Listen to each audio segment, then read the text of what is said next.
Aw. Yeah. And Jaws. And and we came home and my dad had this huge fish tank and it had a huge shark in it.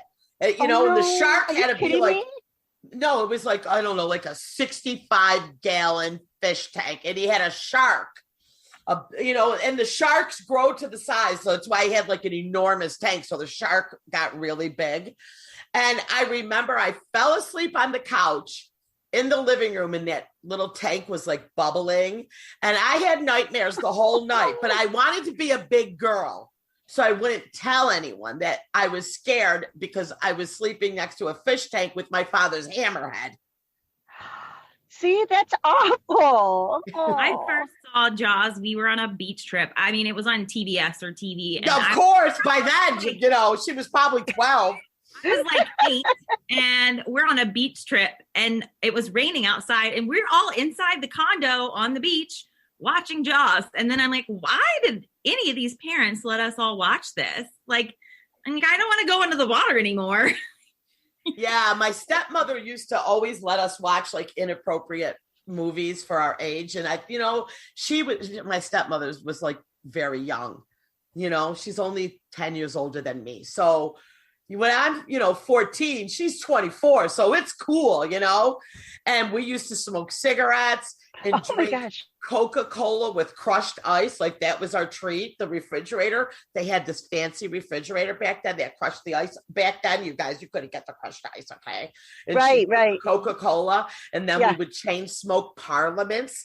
And we would watch inappropriate movies. And I'm telling you, like we watched The Exorcist and I just thought it was so cool that she was going to let me watch The Exorcist, Linda Blair, the head, Oh my God, scared the shit out of me. So anyway, I was trying to be cool, keep up with the stepmother, but we used to have a really good time with the age difference. I'll never forget. She took me out to buy my first bras at McCurdy's.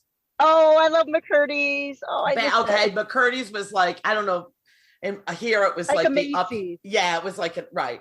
So I'll never forget. She took me to get my first bras and the lady measured me. And I remember being like kind of mortified, like, because what did I know, but I thought, she took me here and I'm kind of being embarrassed. And I don't know. I was probably, at that age where like you need to wear a bra, but then they tell you you're the older people and you're like, no, like I wasn't ready, And we go there and the woman's measured me and I was kind of like pissy about it.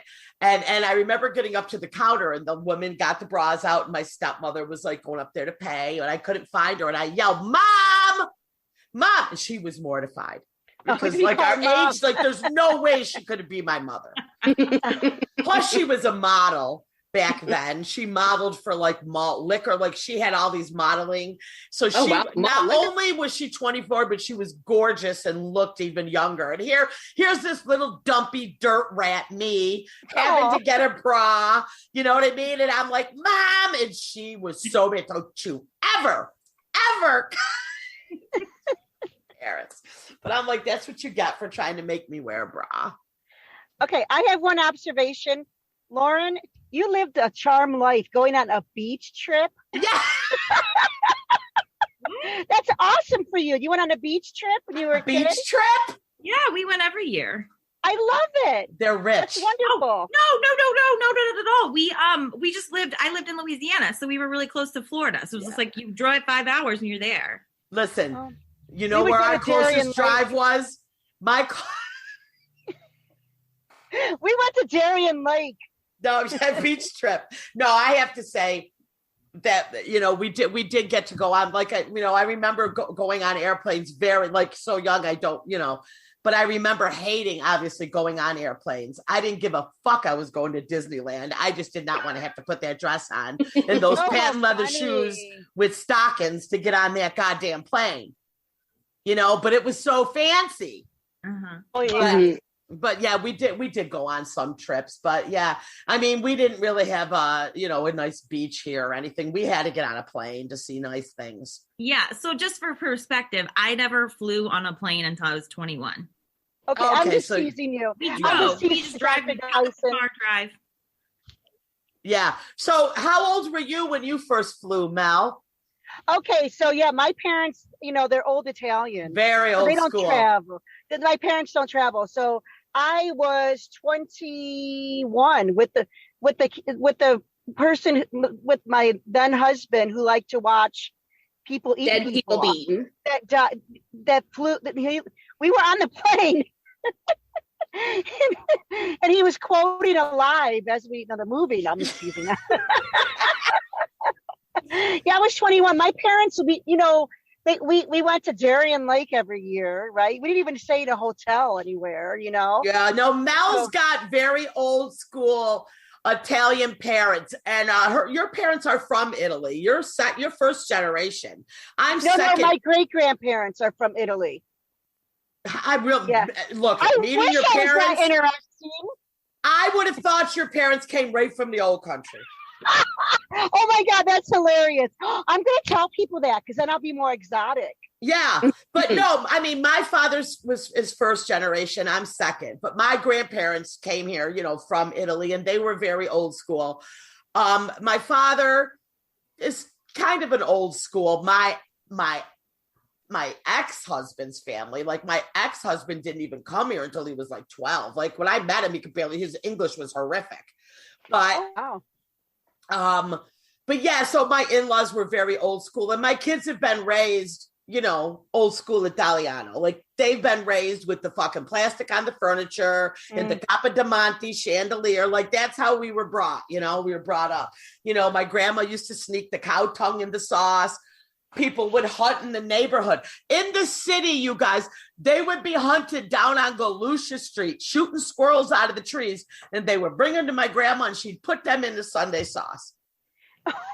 I said, Grandma, you can't put this city-ass dirty squirrel in the Sunday sauce. We couldn't trust anything she cooked. But the old school, you cooked everything. That sounds a lot like growing up with my rural family. Like you would show up for Sunday dinner and they're like, yeah, it's chicken. And I'd be like, this tastes weird. It's like duck. There's a bullet in the. Hey, at least you weren't eating a person. Right? Yeah. Be grateful. They just snuck the like squirrel, deer, duck, like all the weird animals and the rabbit. But they caught them out in the country, Lauren. Well, they caught them in their yard. Yeah. But my grandma was eating city-ass dirty squirrel that just came out the trash bin.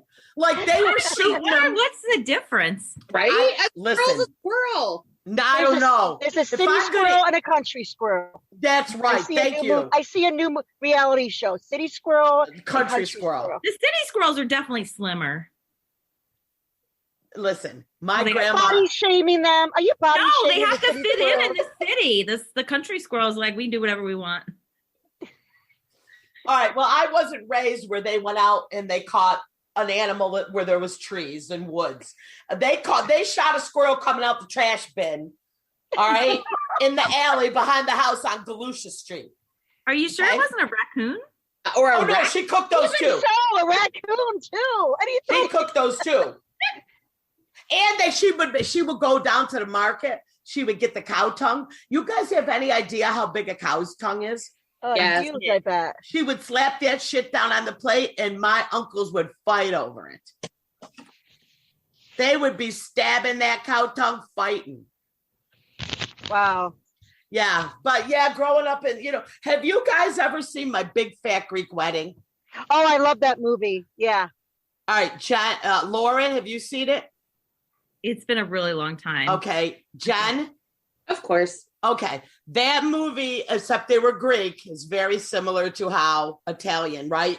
Italian, Greek, Spanish, anything with the cross and Christ on it. They're very close. You know what I mean? With that whole, the family is very similar. Like I had a lot of Puerto Rican, Spanish friends growing. Their family, you know what I mean? It's very similar Greek family. The big statues, like the Greeks, that was what my upbringing was like. Like my grandmother had the red velvet curtains. It was like walking into fucking Graceland. Plastic on the couch. You would stick to it. Bright red carpet. My grandmother was typical Italian, my dad's mom. Yeah.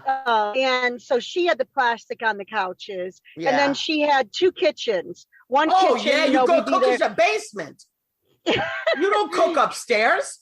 Yeah, she had a kitchen and then a kitchen for show. And it's interesting because when she passed away, and I was the first one to get married at that time. Well, I had got cousins married. Maybe I was. And so I inherited her furniture.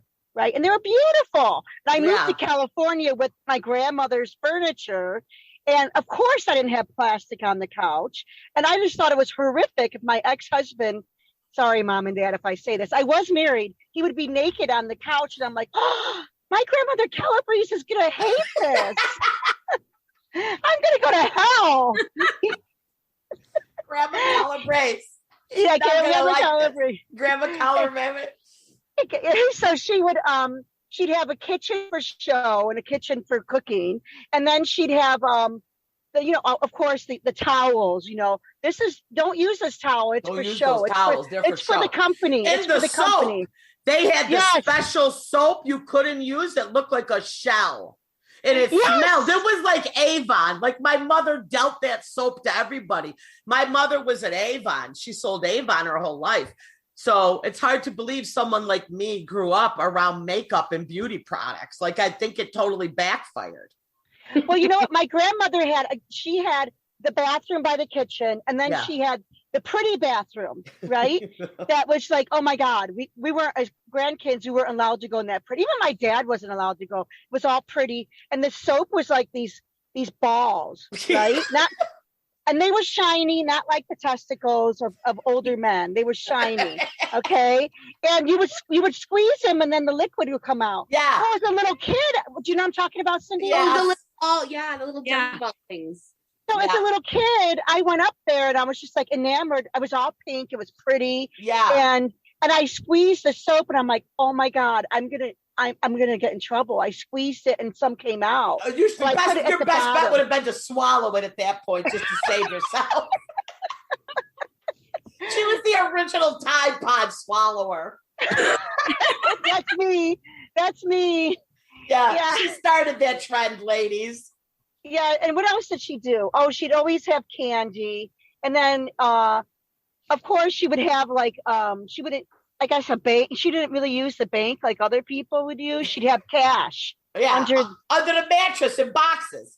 Yeah, and then I guess I can tell you now because she's dead and the house is gone.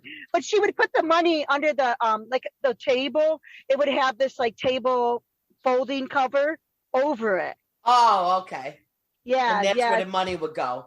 Yeah, she was. Oma used to do that. She had carpet cut, her bedroom was carpeted, but then she had all these little pieces of carpet that were the exact same color as the actual carpet, around the room. So if you looked, you couldn't tell that there was little fake carpets all over. And if you lifted them up, there was all kinds of envelopes of money under there. That's your Oma. So you were German. I had an Oma too. So you're half German, right? Mm-hmm. Yeah, I had an Oma. Lauren, what's your nationality?